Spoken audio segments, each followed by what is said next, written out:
What if I told you that the exhaustion you feel right now has almost nothing to do with how much you slept last night or how hard you worked today? What if that bone-deep tiredness that seems to have taken permanent residence in your body is not a physical problem at all, but a spiritual one? What if the reason you feel decades older than your actual age is because you have been fighting a war that was never yours to fight in the first place? Picture this. You wake up in the morning after what should have been a full night of rest, and the first thing you feel is not refreshment but dread. Your body feels heavy, as if gravity decided overnight that you specifically deserve to be pulled down harder than everyone else. You look at your to-do list, and something inside you quietly screams. Not dramatically, not loudly, just a persistent whisper that says, "I cannot do this again." And the worst part is that you cannot even explain why.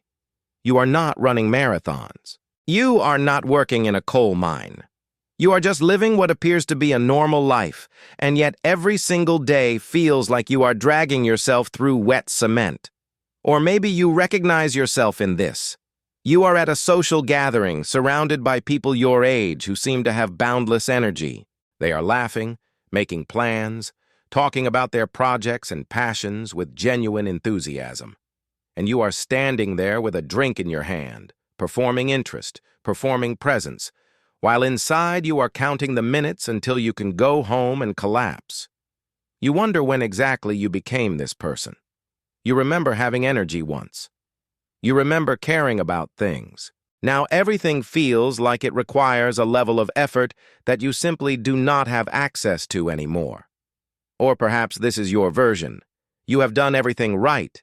You exercise. You eat well. You have read the books about sleep hygiene and stress management.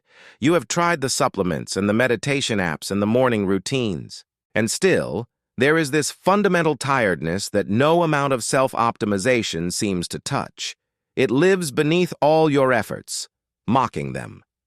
You start to wonder if there is something deeply wrong with you, something broken at your core that no amount of fixing can reach. If any of this sounds familiar, I need you to understand something important. You are not broken. You are not lazy. You are not weak.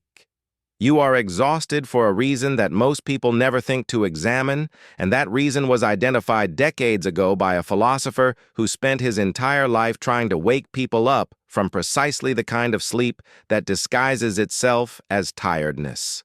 His name was Alan Watts, and what he discovered about the nature of human exhaustion might be the most important thing you ever hear. Alan Watts was a British philosopher who became one of the most influential interpreters of Eastern philosophy for Western audiences. Born in 1915 in England, he had one of those minds that could not accept simple answers to complex questions. He trained as an Episcopal priest, studied Zen Buddhism extensively, and eventually became something entirely his own, a voice that cut through the noise of modern life with uncomfortable precision. What made Watts different from other philosophers was his insistence on practicality. He was not interested in ideas that sounded beautiful, but did not actually help people live better.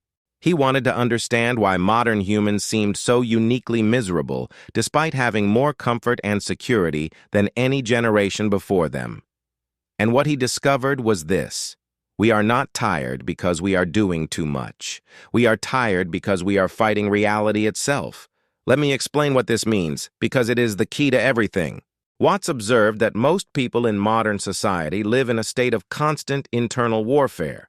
We are perpetually at odds with the present moment. We resist what is happening. We strain toward what we think should be happening. We carry the past like a weight around our necks and reach for the future like a drowning person reaching for a rope.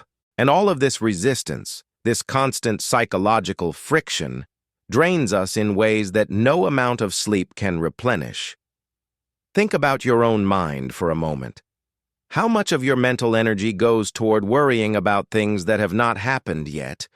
How much goes toward replaying conversations and events that are already over?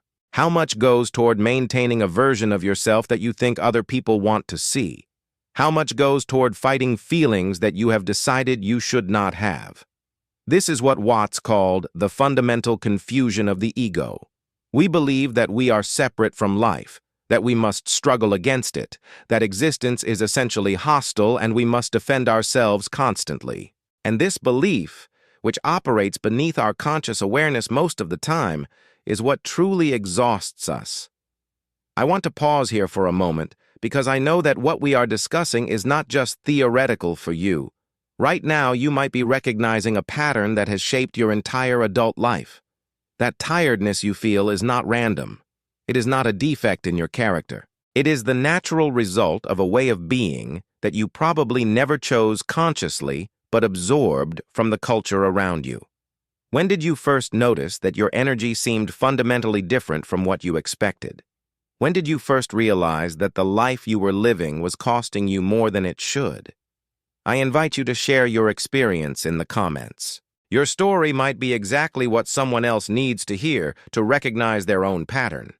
Now let me go deeper into what Watts understood about this exhaustion, because his insight goes beyond simple stress management.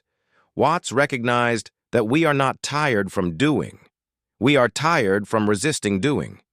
There is a profound difference between these two things. When you watch a child play, you see someone who can run and jump and create for hours without the kind of exhaustion adults experience after far less activity. This is not because children have more energy in some physical sense. It is because children are fully present in what they are doing. They are not simultaneously doing and monitoring themselves doing, and judging whether they are doing it correctly, and worrying about what will happen after they finish doing. Adults, by contrast, rarely do just one thing.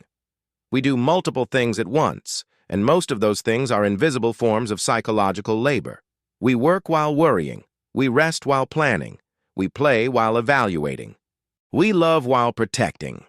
Every moment is layered with additional effort that has nothing to do with the actual activity and everything to do with the constant maintenance of our sense of self. This is what the Eastern traditions that Watts studied called the exhaustion of the false self. The ego, the constructed identity that we mistake for who we really are, requires constant maintenance. It is like a house of cards that must be perpetually rebuilt, even as it perpetually collapses. And we do not even realize we are building it, because we have been doing it for so long that it feels like breathing. The signs of this exhaustion are specific and recognizable once you know what to look for. You feel tired in the morning even after sleeping well. You feel relief when plans get canceled. You experience a kind of numbness where enthusiasm used to live. You find yourself going through the motions of a life that looks fine from the outside but feels hollow from the inside. You have a persistent sense that something is wrong but cannot identify what. You oscillate between anxiety about the future and depression about the past, rarely finding rest in the present. This is not clinical depression, though it can certainly lead there. This is something more fundamental. It is the exhaustion of living in a state of chronic self-separation, of experiencing yourself as a small, vulnerable entity that must constantly struggle against a vast and indifferent universe. Watts proposed something radical. What if the struggle itself is the problem? What if the effort to fix yourself, to improve yourself, to become something better than what you are, is precisely what perpetuates your exhaustion? What if the tiredness you feel is your psyche, signaling that you have been running in a wheel that goes nowhere? This does not mean you should not take care of yourself or pursue growth. But there is a difference between natural development and forced striving. A flower does not struggle to bloom. A river does not struggle to flow.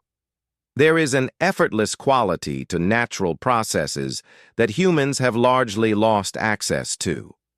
The practical application of this understanding is not complicated, but it requires a fundamental shift in how you relate to yourself and your life. It begins with recognizing the warfare. Start noticing how much of your inner experience is characterized by resistance.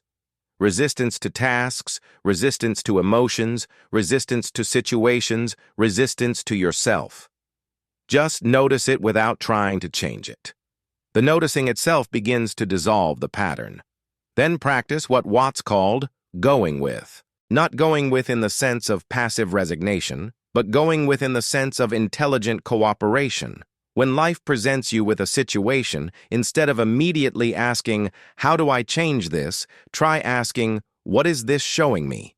Instead of fighting what you feel, try feeling what you feel without adding commentary. Instead of trying to become someone different, try discovering who you already are beneath the layers of striving. Finally, recognize that rest is not something you earn. It is something you are entitled to by virtue of existing. The universe did not create you to burn out. Nature does not make exhausted trees or depleted rivers.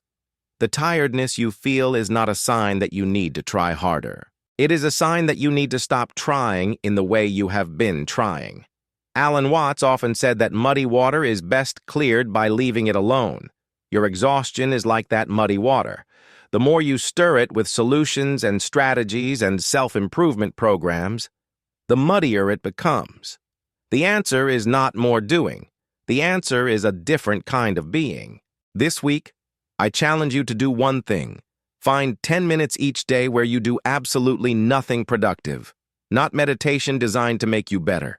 Not rest designed to make you more efficient. Just being, without purpose, without goal, without any agenda whatsoever. Notice what arises. Notice how your mind rebels against the uselessness of it. And notice, perhaps, a tiny glimmer of something that feels like genuine rest. If you have ever felt trapped by your own exhaustion, wondering why life seems to demand more than you have to give, you are not alone on this journey. This channel is a space where we explore the real causes of modern suffering and the ancient wisdom that addresses them. By subscribing, you are joining a community of people who are ready to stop fighting themselves and start living with genuine ease. Each week, we go deeper into these ideas, making them practical and applicable to your actual life. I know how isolating it can feel when everyone around you seems fine and you are secretly falling apart. Subscribe so we can continue this exploration together. If something in today's video resonated with you, share in the comments what tiredness really means in your life. Your words might be exactly what someone else needs to hear.